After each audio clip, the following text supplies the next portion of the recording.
Hello everyone, welcome to Civil Staff Teaching Exam and welcome to the biology session. आज के session के अंदर हम बात करेंगे आपके मास्टर कैडर बायोलॉजी के अंदर बॉटनी के प्रीवियस ईयर क्वेश्चंस, जैसे कि हम हर सेशन के अंदर डिस्कस करते हैं। आज भी जो हमारा सेशन है that is that much related to your only and only subject that is botany. अब आपकी जो बायोलॉजी है that is bifurcated into two parts, that is your botany and zoology. तो जो हम बॉटनी वाला पार्ट है उसके अंदर बेसिकली हम देखते हैं आपके कौन से parts, that is your plants, और जो हम करते हैं जोलॉजी के अंदर दैट इज योर एनिमल्स।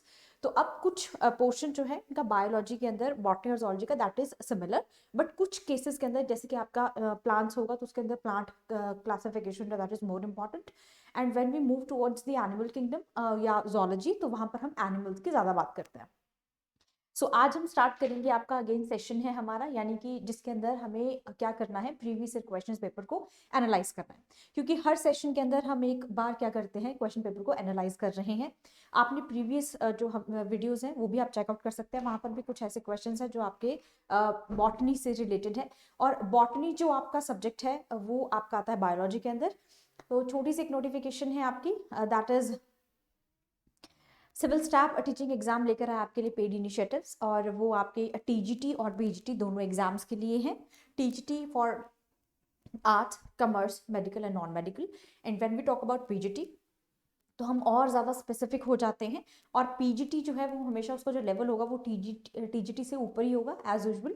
तो टीजीटी और पीजीटी दोनों के लिए कोर्सेज जो हैं वो अवेलेबल हैं। पीजीटी के लिए आपका एक स्पेसिफिक सब्जेक्ट जो होता है वो मेंशन है, उसके लिए भी आपके पास हमारे पास आपके लिए बहुत सारे कोर्सेज हैं, जैसे कि आपका सब्जेक्ट है Hindi, chemistry, history, English, biology है ना, फिजिक्स है, मैथ्स है और पॉलिटिकल साइंस है। तो आपके रिगार्डिंग आपका जो भी सब्जेक्ट है, जैसे कि if you are watching medical video, obviously biology की अगर आप वीडियो देख रहे हैं तो बायोलॉजी के लिए आपका पीजीटी एग्जाम जो है वो आपका कंडक्ट हो रहा है, उसकी नोटिफिकेशन आ चुकी है। तो अब आपको क्या करना है, उसकी तैयारी करनी है। अब उसके लिए क्योंकि सीट्स बहुत कम है ना, number of seats are only 9, 9 सीटों के लिए compete करना जो है वो एक बहुत बार स्टूडेंट्स क्या होते हैं कि दे थिंक अबाउट दैट कि करें या ना करें, बट इन माय ओपिनियन आपको करना चाहिए, क्योंकि जब आप पीजीटी देंगे, जब कोई और एग्जाम भी देंगे तो उसके लिए भी, जैसे आप मास्टर कैडर देंगे तो उसमें भी आपको बहुत हेल्प मिलेगी उस कोर्स से।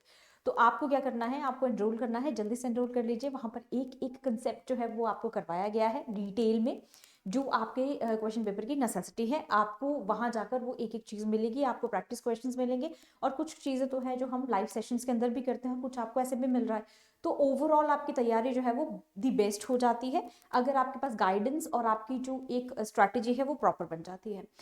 आज का सेशन स्टार्ट करते हैं। Major aerosol pollutant in jet plane emission is. तो यहाँ पर आपके जो की टर्म्स हैं वो कौन कौन से हैं, आपके एरोसोल बताने हैं आपको, पहली बात। दूसरी चीज क्या है, आपको पॉल्यूटेंट बनाना है। एरोसोल के अंदर जो पॉल्यूटेंट है, पॉल्यूटेंट क्या होता है, वो एजेंट्स जो एनवायरनमेंट के अंदर पोल्यूशन कॉज करते हैं। अब ये पूछ रहे हैं कि वो कौन से मेजर एरोसोल पॉल्यूटेंट्स होते हैं जो जेट प्लेन एमिशन से निकलते हैं, दैट इज SO2, COCH4 या फिर फ्लोरोकार्बन। तो ये हम करते हैं पॉल्यूशन चैप्टर के अंदर, जहां पर हम देखते हैं कि कितने तरह के आपके पॉल्यूटेंट्स जो होते हैं वो प्रेजेंट होते हैं। इस क्वेश्चन का जो आंसर है, आप चाहे तो आप वीडियो पॉज करके इसका आंसर करके फिर आप आगे फॉरवर्ड कर सकते हैं, ठीक है, या फिर आप क्या कर सकते हो कि आप अपना हिसाब से अपने जो है वो आंसर्स कर सकते हैं। The correct answer of this question is option number D, that is fluorocarbon. देखो जो क्लोरोफ्लोरोकार्बन है, जैसे फ्लोरोकार्बन जो हैं ये आपके क्या करते हैं, ये भी पॉल्यूटेंट्स के अंदर आते हैं, जैसे ओजोन लेयर डिप्लीशन के अंदर क्लोरोफ्लोरोकार्बन आर CFCs जिसको हम कहते हैं, they are most essential one, right.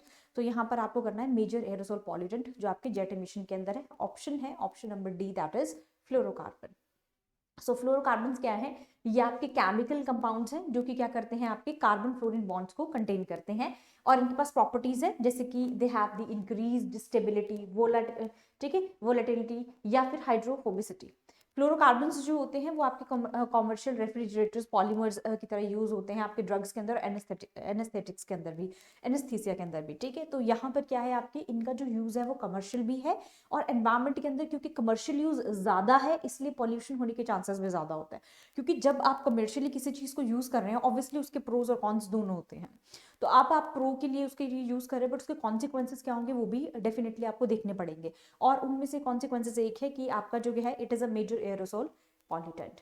Next question, the gas released during Bhopal tragedy was, तो भोपाल ट्रेजेडी जो हुई थी आपकी, उसके अंदर जो गैस रिलीज थी वो कौन सी थी? बहुत ही डायरेक्ट क्वेश्चन, रिपीटेड क्वेश्चन है, हर बार पूछा जाता है, किसी न किसी एग्जाम में इस चीज को पूछा गया है। सो यहाँ पर जो आंसर है that is your option number A, methyl isocyanate. So ये है आपका भोपाल गैस ट्रेजेडी के अंदर रिलीज गैस। तो जो आपका ये है पोटासियम थायसाइनेट, जो हमारे अदर वो हैं ऑप्शंस जैसे सोडियम है या इथाइल है, उसमें से मेजर वाले भी कर लेते हैं कि कौन से हैं, कि वो उनमें क्या मेजर। देखो भोपाल गैस ट्रेजेडी का तो हमें पता चल गया कि क्या ऑप्शन है। अब जो दूसरे हैं 2-3 और ऑप्शंस जो है हमारे पास, जैसे पोटासियम थायसाइनेट है या फिर इथाइल साइनेट है या सोडियम है, इनमें से अगर कोई और भी इंपॉर्टेंट चीज है, ये कहीं और यूज होते हैं, तो वो भी हमें देखने पड़ेंगे। ठीक है, क्योंकि हो सकता है कि नेक्स्ट टाइम किसी और कमर्शियल यूज से या किसी और ट्रेजेडी से या किसी और चीज से आपको क्वेश्चन आ जाए, क्योंकि एप्लीकेशन बेस्ड है और क्वेश्चन आने के चांसेस आपके ज्यादा रहते हैं। तो यहाँ पर जो आपका एक्सप्लेनेशन है वो कुछ इस तरीके से है कि जो पोटासियम थायसाइनेट है, it is being used as an the oxidiser. और ये कहाँ पर यूज किया जाता है? Bureau of engraving and printing scientific formulation, ताकि वहां पर क्या ग्रो किया जा सके?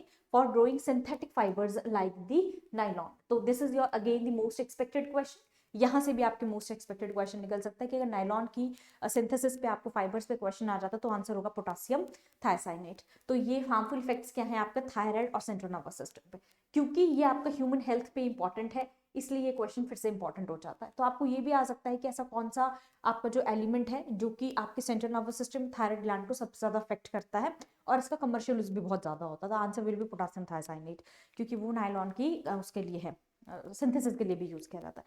इथाइल आइसोसाइनेट जो है वो केमिकल कंपाउंड है जिसका केमिकल फॉर्मूला को गिवन है, और ये साइंटिफिक रिसर्चेस में ज्यादा यूज किया जाता है ethyl isocyanate variety of purposes के लिए, जैसे कि ऑर्गेनिक सिंथेसिस के लिए, रिएक्टिव न्यूक्लियोफाइल के है ये, जो कि हेल्प करता है डिफरेंट कंपाउंड्स बनाने में। और अगर हम बायोकेमिस्ट्री की बात करें तो ये एंजाइम काइनेटिक्स को पढ़ने में भी यूज किया जाता है।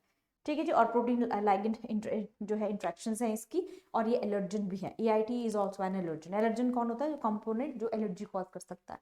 तो यहां से बन गया आपका एक और क्वेश्चन। तो बात सिर्फ इतनी है कि जब हम कोई भी क्वेश्चन करते हैं तो उसकी एक्सप्लेनेशन इंपॉर्टेंट क्यों है? एक्सप्लेनेशन इसलिए भी इंपॉर्टेंट होती है क्योंकि वहां से कोई और क्वेश्चन निकल कर आ सकता है। ठीक है, तो ऐसा नहीं है कि ये जो क्वेश्चंस किए गए हैं या पीवाईक्यू है ये सिर्फ इसलिए है। देखो पीवाईक्यू का जो पर्पज है डिस्कस करने का, वो सिर्फ इतना नहीं है कि आपको ये देखना है कि कौन सा क्वेश्चन कहाँ से आया है, ये तो है ही। ठीक है, ये तो हम पहले एनालाइज कर दें क्योंकि हमें पेपर देना है। तो जब हम कोई भी एग्जाम देना है पर्टिकुलर, तो हमें ये देखना पड़ेगा कि उसके अंदर एग्जामिनर किस तरीके के सवाल पूछ रहा है आपसे। तो पीवाईक्यू जब आप करते हो तो एक तो आपको ये पता चलता है कि किस किस टॉपिक से आपको कितना पूछा गया है, किस टॉपिक को आपको कितने डेप्थ में करना है। लेकिन अगर आप उसको ध्यान से देखिए तो जब एक करेक्ट आंसर के बाद 3 ऑप्शंस बचते हैं, वो भी कोई ना कोई क्वेश्चन बना सकते हैं आपका। ठीक है, कोई ना कोई उस तरीके से उसके एक्सप्लेनेशन से कोई ना कोई और क्वेश्चन भी निकल सकता है। अगर आपको एंजाइमेटिक काइनेटिक्स या एंजाइम काइनेटिक्स पे क्वेश्चन आ गया तो EIT will be the answer. तो इस तरीके से एक जब हम कोई टॉपिक कर रहे हैं, जब आप कोई भी एमसीक्यू करो, अगर आप दिन का एक एमसीक्यू भी कर रहे हैं तो उसके अंदर भी आपके 4 कॉन्सेप्ट क्लियर होते हैं। एक तो जिसका करेक्ट आंसर है, उसके अलावा 3 और। तो ऐसा नहीं है कि जब आप एक एमसीक्यू सॉल्व करते हो तो आप सिर्फ एक कर रहे हैं, जब आप एक एमसीक्यू सॉल्व करते हो तो आप 3 फर्दर मोस्ट एक्सपेक्टेड क्वेश्चंस को भी सॉल्व कर रहे हैं। ठीक है, तो इस तरीके से आपको उस चीज को देखना है। नेक्स्ट क्वेश्चन, एसिड रेन जो बनती है आपकी is formed due to increase in the concentration of which one of the following pair of gases. तो इसमें से कौन से पेयर ऑफ गैसेस है? एसिड रेन की गैसेस बेसिकली आपको बतानी है। तो ये बहुत ही डायरेक्ट और सिंपल क्वेश्चन है, अगेन रिपीटेड क्वेश्चन है। कोई ना कोई कंपिटिटिव एग्जाम के अंदर एसिड रेन के बारे में पूछा जाता है, और यहाँ भी आपसे सेम चीज की गई है, यहाँ पे आपसे सेम क्वेश्चन पूछा गया है। Hence the answer is your SO2 NOx। तो ये आपके क्या है? मोस्ट इंपॉर्टेंट गैसेस हैं जो आपकी, सॉरी मोस्ट इंपॉर्टेंट आपकी क्या है? गैसेस है जो एसिड रेन के अंदर होती है। तो एसिड रेन पॉल्यूशन जो है, पॉल्यूशन के अंदर acid rain is the most important. Acid rain से बहुत सारे क्वेश्चंस बनते हैं। ठीक है, तो एसिड रेन एक टॉपिक है जो आपको करना है, और आपको उसको एडवांस लेवल पर करना है। ठीक है, उसके अंदर कोई और गैसेस है तो वो भी आपको देखनी है, कोई और उनकी एक्सप्लेनेशन है तो वो भी आपको देखना पड़ेगा। बट कैसे करना, इसी के लिए आप एक प्रॉपर मेंटरशिप के लिए आते हैं। ठीक है, बस यही चीज के लिए कि किस चीज को कितना पढ़ना है, उसी के लिए हम यहाँ पर बैठे, आप लोगों की हेल्प करने के लिए बैठे। यहाँ से हम आपको डिस्कस करके सिर्फ इतना बता रहे हैं कि इस तरीके के सवाल पूछे गए हैं, इनका ये आंसर्स हैं, और इस तरीके से आप इसको सॉल्व करते हैं। ताकि आपको एक पाथ मिल सके अपनी स्ट्रैटेजी बनाने के लिए।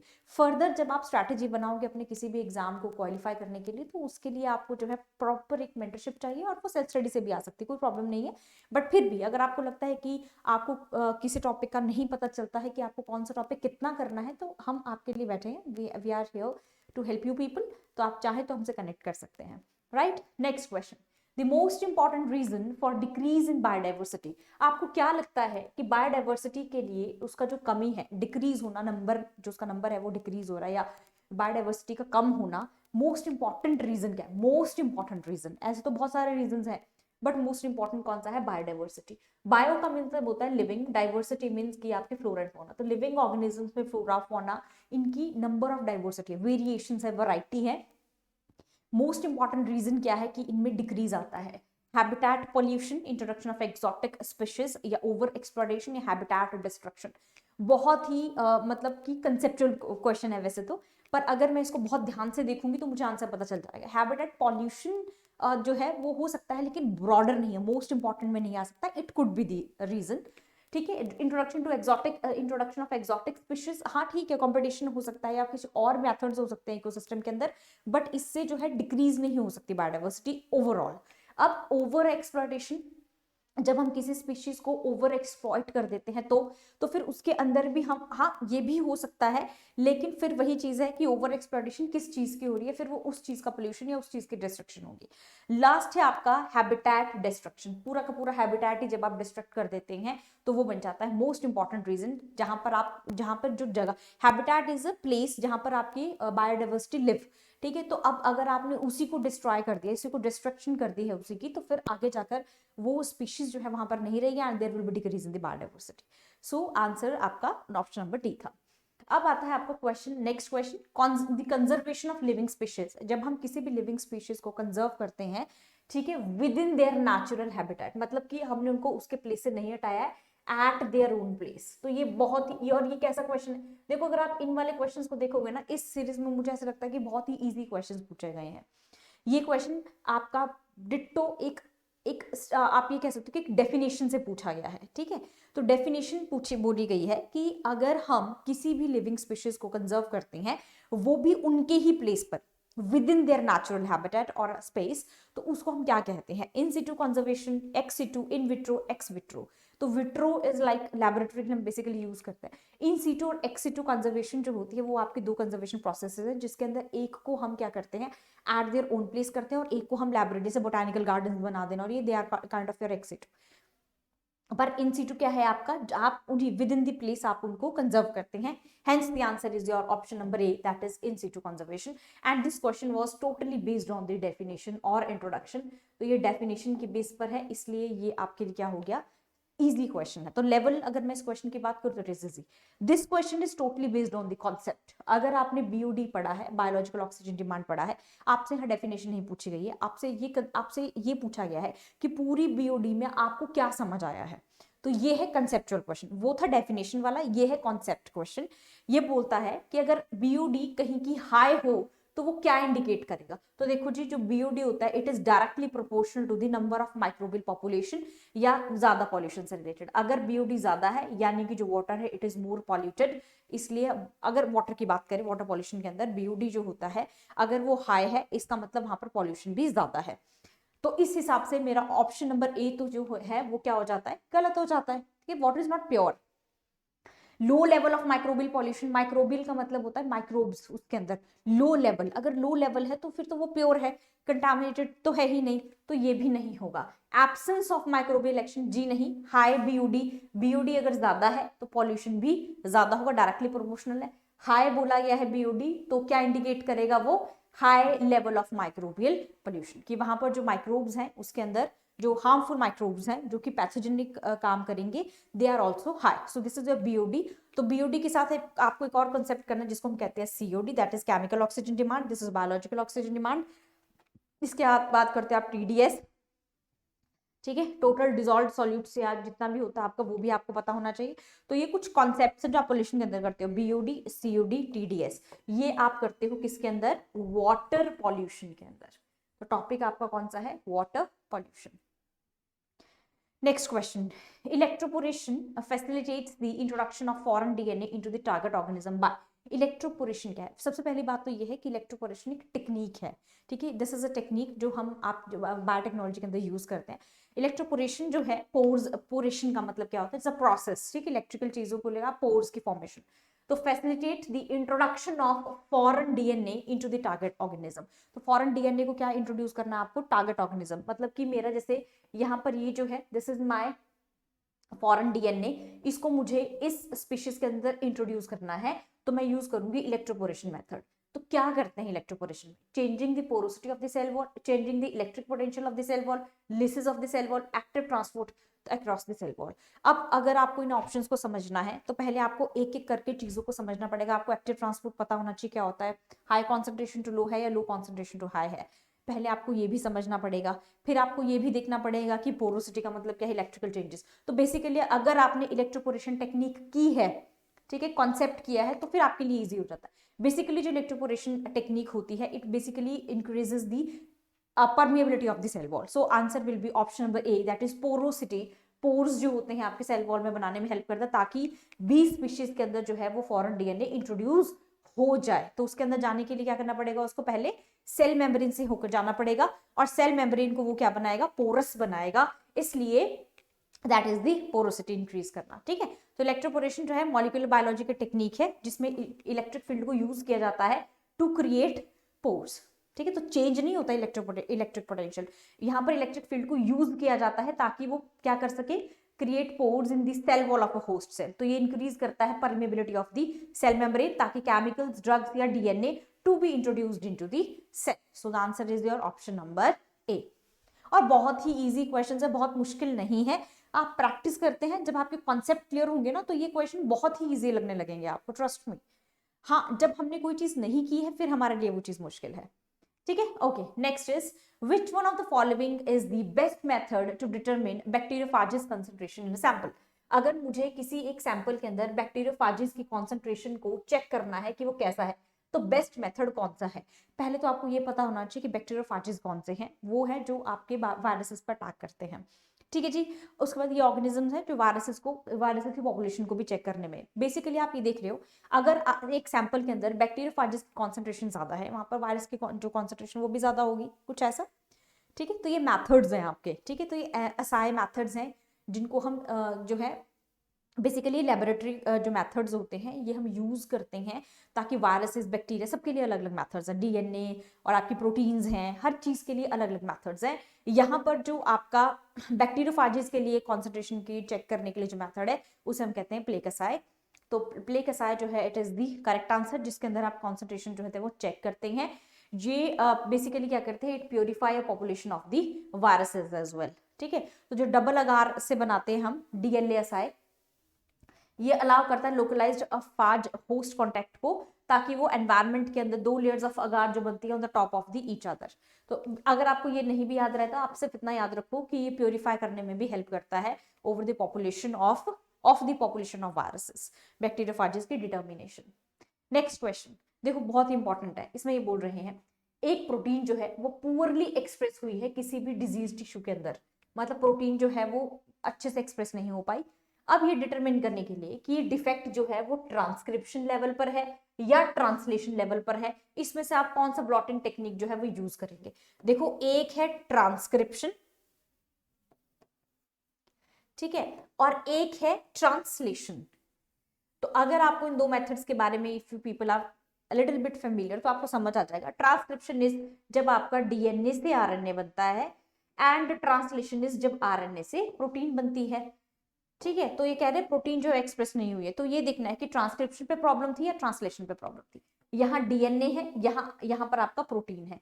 दोनों के लिए जो आपके, बस अगर आपने ये बना लिया सेंट्रल डॉगमा, अब आपके लिए इजी हो जाएगा। सो the correct answer of this question is नदरन and western blotting, क्योंकि एक आपकी किसके लिए है? नदरन ब्लॉटिंग जो है वो जीन एक्सप्रेशन के लिए यूज की जाती है ट्रांसक्रिप्शन में, इसलिए पहला आंसर है आपका नदरन ब्लॉटिंग। जहां पर हम देखेंगे कि ट्रांसक्रिप्शन में देखेंगे पहले प्रॉब्लम है या नहीं है, तो ट्रांसक्रिप्शन में we use the northern blotting. और वेस्टर्न ब्लॉटिंग जो है वो डिटेक्ट और एनालाइज करने के लिए specific proteins within a sample ठीक है, अंदर तरफ देखने के लिए कि कितने लेवल ऑफ प्रोटीन जो है वो एक्सप्रेस हुआ है इन द ट्रांसलेशन। तो ऊपर ट्रांसक्रिप्शन, नीचे ट्रांसलेशन, दोनों के लिए नदरन एंड सदरन ब्लॉटिंग है। ये परफॉर्म करने के बाद हम डिटेक्ट कर सकते हैं कि कहां पर प्रॉब्लम आई है, ट्रांसक्रिप्शन में या ट्रांसलेशन के अंदर। ठीक है, तो this is your process in the central dogma. तो ये आप करते हैं सेंट्रल डॉगमा के अंदर, बहुत मॉलिक्यूलर जो बेसिस हैं आपके जेनेटिक्स के, वहां पर आप ये चीजें पढ़ते हैं। आपने 12th में भी पढ़ा होगा, लेकिन इसको ग्रेजुएशन और हमें मास्टर्स लेवल तक इस चीज को करना है। Next question, the recombinant DNA human health care product developed from for treating haemophiliacs is. तो आरडीएनए, रिकॉम्बिनेंट डीएनए का मतलब क्या होता है, आप रिकम्बाइन करते हो चीजों को, आप क्या करते हो स्पीशीज से अलग अलग चीजें हाइब्रिडाइजेशन करते हैं। समझने के लिए बता रही हूँ, बट इनका कंसेप्ट बहुत अलग है। ठीक है, तो recombinant DNA human health care product जो हम बनाते हैं ताकि हम किसको ट्रीट कर सके, हीमोफिलियाक्स को ट्रीट कर सके, वो क्या है, इंटरफेरॉन, लिम्फोकाइनेस, कोगुलेशन या फिर phytohemagglutinin. So correct answer is option number C, that is coagulation factor 9। ठीक है, तो ये ना ब्लड क्लॉटिंग के अंदर भी आप पढ़ते हो, वहां पर भी आपको ये हीमोफिलियाक्स के बारे में पता चलता है कि बेसिकली क्या होता है कि वहां पर ब्लड क्लॉटिंग जो है फैक्टर किस तरीके से आपका रिलीज होता है, ब्लड क्लॉट करना बहुत जरूरी है ड्यूरिंग द इंजरी, वहां पर आपको कोगुलेशन फैक्टर जो है इट इज बीइंग इंट्रोड्यूस्ड। ठीक है जी, सो कोगुलेशन फैक्टर 9 जो है वो रिकॉम्बिनेंट है जो कि यूज किया जाता है हीमोफिलिया बी को। रिकॉम्बिनेट का मतलब एंटी हीमोफिलिक फैक्टर है। रिकॉम्बिनेंट जो है it is used to help control bleeds और प्रिवेंट करता है फ्यूचर ब्लीड्स इन पीपल जिनको हीमोफिलिया ए होता है। रिकॉम्बिनेंट फैक्टर जो है आपका 7A used for haemophilia with inhibitors. तो मैंने आपको यहाँ जो एक्सप्लेनेशंस दे रखी है वो आपको ये देखने के लिए दी है कि अगर आपको फर्दर कहीं से क्वेश्चन आ जाए, किसी और फैक्टर पे क्वेश्चन आ जाता तो आप यहाँ से अटेम्प्ट कर सकते हैं। हीमोफिलिया ए और जो बी है वो आपके x linked, x chromosome linked bleeding disorders है जो कि cause by deficiency of coagulation factor. ठीक है, 8 एंड 9, तो ये आपको पता होना चाहिए, कोगुलेशन फैक्टर 8 एंड 9 की वजह से होता है। Next question, the modification of exogenous compounds, exogenous compounds by plant cells. अगर आप किसी एक्सोजीनस कंपाउंड को प्लांट सेल की हेल्प से मॉडिफाई कर रहे हैं कल्चर के टाइम पीरियड पर, टिश्यू कल्चर से क्वेश्चन है। ठीक है, टिश्यू कल्चर आप टेक्निक है, वहां पर प्लांट सेल्स को क्या किया जाता है, एक्सोजेनस कंपाउंड्स को मॉडिफाई किया जाता है प्लांट सेल की हेल्प से। उस कल्चर को क्या कहते हैं, bio transformation, bio conservation, both a and b, या फिर बायो फाइटोमॉडिफिकेशन। तो बायो मीन्स लिविंग ऑर्गेनिजम्स है ऑब्वियसली, तो जो इसका आंसर बनेगा that is your a, bio transformation. ठीक है जी, अब वैसे कई कई जगह आपको देखने को मिलेगा कि जो बायो ट्रांसफॉर्मेशन है उसको बायो कंजर्वेशन भी या बायो कन्वर्जन भी कहते हैं। तो बायो ट्रांसफॉर्मेशन क्या है, ये ऑल्टरेशन या कन्वर्जन है किसकी, chemical compounds by living organisms जैसे प्लांट्स जो कि मॉडिफाई करते हैं सब्सटेंसेस को वेरियस बायोलॉजिकल या बायोकेमिकल पाथवे से। सो बायो ट्रांसफॉर्मेशन और bio conservation sometimes interchangeably use किए जाते हैं, पर इस कंटेक्स्ट में बायो ट्रांसफॉर्मेशन ज्यादा स्पेसिफिक एसोसिएटेड है क्योंकि प्लांट सेल्स के अंदर हो रहा है, प्लांट कल्चर के अंदर। तो बायो कन्वर्जन भी आपका दे सकते हैं। अब कमीशन इस चीज को अगर एक ही मान के चल रही है तो वो इसका answer both a and b भी दे सकती है। ठीक है, but according to the question, demand of the question, a should be the answer. Next question, एक नॉन डायरेक्टेड, ठीक है, नॉन डायरेक्टेड है, फिजिको केमिकल इंटरेक्शन है जो हैवी मेटल आयंस और माइक्रोबियल सरफेस के बीच में, एक तरफ माइक्रोब्स का सरफेस है, दूसरी तरफ हैवी मेटल आयंस है, उनके बीच में इंटरेक्शन है, वो भी कैसा, नॉन डायरेक्टेड। उसको हम क्या कहते हैं, बायो ट्रांसफॉर्मेशन, कन्वर्जन, बायोसॉर्प्शन या फिर बायोमाइनिंग। अब ये ना बहुत क्लियर है आपको, यहाँ से पहली दो डेफिनेशंस तो हमारी ऑलरेडी क्लियर होगी पिछले क्वेश्चन के अंदर, जहां पर हमने बायो ट्रांसफॉर्मेशन और बायो कन्वर्जन को इंटरचेंजेबली देखा है। So the correct answer of this question is biosorption, जहां पर क्या हो रहा है आपका, एक नॉन डायरेक्टेड फिजिकल इंटरेक्शन हो रही है। ठीक है, तो यहां से देख लो, देखो जो बायोसॉर्प्शन है वो एक बायोलॉजिकल प्रोसेस है जो प्लांट बायोमास या माइक्रो ऑर्गेनिजम्स को एब्जॉर्ब या एनवायरमेंटल कंटामिनेंट से मेटल आयंस को एब्जॉर्ब करने में हेल्प करता है। तो ये कहां पर होता है ज्यादातर, this is into the cell wall, जो मेन सॉर्बेंट्स है वो कहां मिलेंगे आपको, सेल वॉल के अंदर। बायो ट्रांसफॉर्मेशन केमिकल चेंजेस हैं और बायो कन्वर्जन जो है ये converting organic materials into the usable products. ठीक है जी, और बायो माइनिंग किसको कहते हैं, जब हम माइक्रो ऑर्गेनिजम्स को यूज करते हैं to extract metal from ores और वेस्ट मटेरियल्स। तो एक्सट्रैक्शन के लिए we use bio mining, bio conversion organic metals है, सॉरी मटेरियल है, बायो ट्रांसफॉर्मेशन के अंदर हम एक सब्सटेंस को चेंज करते हैं एक केमिकल से दूसरे केमिकल पे, इसलिए मॉडिफिकेशन जो है केमिकल कंपाउंड्स की it is by the plants, इसलिए प्रीवियस वाले का answer bio transformation was more suitable. इसलिए कह रही हूँ कि कमीशन इस चीज को किस तरीके से देखता है वो भी डिपेंड करता है, but according to my suggestions and opinions, this should be the answer. Next question, the presence of indefinite stamens, indefinite, presence of indefinite stamens in the is the characteristic feature of कौन से family का कैरेट? This is from your plant kingdom. Classification of plants, वहां से आपको ये question पूछा गया है कि इसमें से प्रेजेंस ऑफ इंडेफिनिट स्टेमन्स जो है वो किसका है? Liliaceae, Malvaceae, Solanaceae, Compositae. So the correct answer of this question is option number B, that is Malvaceae. Malvaceae family के अंदर इंडेफिनिट है, लिलिएसी फैमिली के अंदर है 6 स्टेमन्स, सोलनेसी के पास है 5 मेंबर्स और कंपोजिट के पास जो है दे आल्सो हैव 5 स्टेमन्स। तो सबके पास 5 और 6 है, बट जो मालवेसी है it has indefinite number of stamens and this question is from the general characteristic feature of the family। तो बहुत डेप्थ में क्वेश्चन नहीं है, लेकिन फैमिली से क्वेश्चन पूछा गया है, इसलिए हमें थोड़ा टफ लग सकता है। तो जनरल, अब मैंने आपको पहले भी कहा है, मैं हर सेशन में कहती हूँ, जो यूनिक फीचर है उससे आपको डेफिनेटली क्वेश्चन आता है। ये यूनिक था, हर फैमिली में स्टेमन्स तो है, लेकिन किसमें कितने हैं उस पर क्वेश्चन आ गया, और जिसपे इंडेफिनेट थे उस पर क्वेश्चन आ गया। ठीक है, तो इस तरीके से जो है एग्जामिनर हमारे माइंड के साथ जो है वो बहुत अच्छे से खेल जाता है। कार्ल्स लिनस जो है is credited with introducing, this is from your plant classification. तो जो लिनस है उन्होंने बायनोमियल नोमेनक्लेचर दिया है, जैसे कि आपका क्या है जो प्लांट्स के अंदर नेमिंग होती है बायनोमियल नोमेनक्लेचर, ये आपका कार्ल लिनस ने दिया है। तो ये जो क्वेश्चन है ये डायरेक्ट है और साइंटिस्ट पे क्वेश्चन है। इनहेरिटेंस कंसेप्ट जो है आपका, या लॉ ऑफ लिमिटिंग जो है, लॉ ऑफ लिमिटिंग फैक्टर्स में इंपॉर्टेंट है, वो ये बताता है कि एक बायोकेमिकल प्रोसेस जो है वो मल्टीपल फैक्टर से अफेक्ट होता है। जब भी अफेक्ट होता है तो रेट ऑफ प्रोसेस जो है वो हम फैक्टर से एसोसिएट करते हैं, जो जिसकी मिनिमम वैल्यू होगी। ठीक है, तो आपको सिर्फ इतना समझना है लॉ ऑफ लिमिटिंग फैक्टर्स क्या बोलता है कि जब भी एक biochemical process is affected by multiple factors, तो rate of process is determined by the factor जो कि क्लोजेस्ट होगा टू इट्स मिनिमम वैल्यू। उसकी मिनिमम वैल्यू से जो क्लोज होगा फैक्टर, हम उसको देखेंगे। तो लॉ ऑफ लिमिटिंग फैक्टर है, it was given by your Blackman. ठीक, so this is the last question of the session is hairy root cultures for secondary metabolites. Hairy root cultures हैं for secondary metabolites production are induced by transferring plant cells with which one of the following. तो hairy root structures बताने हैं आपको, ठीक है, secondary metabolites के लिए, production के लिए किस प्लांट सेल को ट्रांसफर करेंगे, कौन सा? वायरसेस, एग्रोबैक्टीरियम ट्यूमिफेसिएंस, बेसिलस थेरेंजेनेसिस, ये तो बीटी कॉटन के लिए यूज होता है, एग्रोबैक्टीरियम राइजोजीन्स। सो जो करेक्ट आंसर है इस ऑप्शन का, क्वेश्चन का, that is your option number D, that is Agrobacterium rhizogenes. तो एग्रोबैक्टीरियम जो है वो naturally occurring gram negative soil bacteria है। ग्राम नेगेटिव दो तरह के बैक्टीरिया होते हैं, gram positive and your gram negative bacteria, right. जो ग्राम पॉजिटिव नेगेटिव है वो हम डिफरेंशिएट करते हैं प्लांट्स के अंदर, सॉरी बैक्टीरिया के अंदर, किंगडम मुनेरा जब हम करते हैं वहां पर हम डिफरेंशिएट करते हैं इनको अच्छे से। तो बैक्टीरिया ट्रांसफर करता है fragment of DNA from its plasmid, और ये हेयरी रूट डिजीजेस कॉज करता है आपके किसके अंदर, जो कि न्यूप्लास्टिक ग्रोथ ऑफ रूट्स के लिए लीड करता है। ठीक है, तो ये थे कुछ इंपॉर्टेंट क्वेश्चंस जो आपके आते हैं, जो आए हुए हैं आपके मास्टर कैडर बायोलॉजी के अंदर, बॉटनी सब्जेक्ट के अंदर। तो क्वेश्चंस का जो लेवल है मैं ये कहूंगी कि it is easy to moderate, बहुत डिफिकल्ट नहीं है, क्योंकि कॉन्सेप्ट अगर आपके क्लियर होंगे तो ये क्वेश्चन आप वैसे ही कर जाओगे। आपको इतनी ज्यादा एक्सप्लेनेशन की या एलिमिनेशन मेथड की जरूरत भी नहीं पड़ेगी, आप क्वेश्चन पढ़ते ही आप समझ जाओगे कि मुझे किस ऑप्शन पे जो है वो टिक करना है, क्योंकि वो उस लेवल की आपकी तैयारी हो जाती है जब आपके कॉन्सेप्ट क्लियर हो जाते हैं। ठीक है, तो फर्दर जो है नेक्स्ट वीडियो के अंदर नेक्स्ट क्वेश्चंस लेकर आऊंगी। Till then thank you and have a nice day. अगर वीडियो अच्छी लगी तो please like share and subscribe, और फर्दर अगर आपको किसी भी एग्जाम की क्वेरी से रिलेटेड कोई भी आपका डाउट है तो you can call on the number. ठीक है, डिस्क्रिप्शन बॉक्स में भी आपको दिया गया है, आप वहां पर नंबर से उस नंबर पर भी आप जाकर कॉल कर सकते हैं। Till then thank you and have a nice day, bye bye.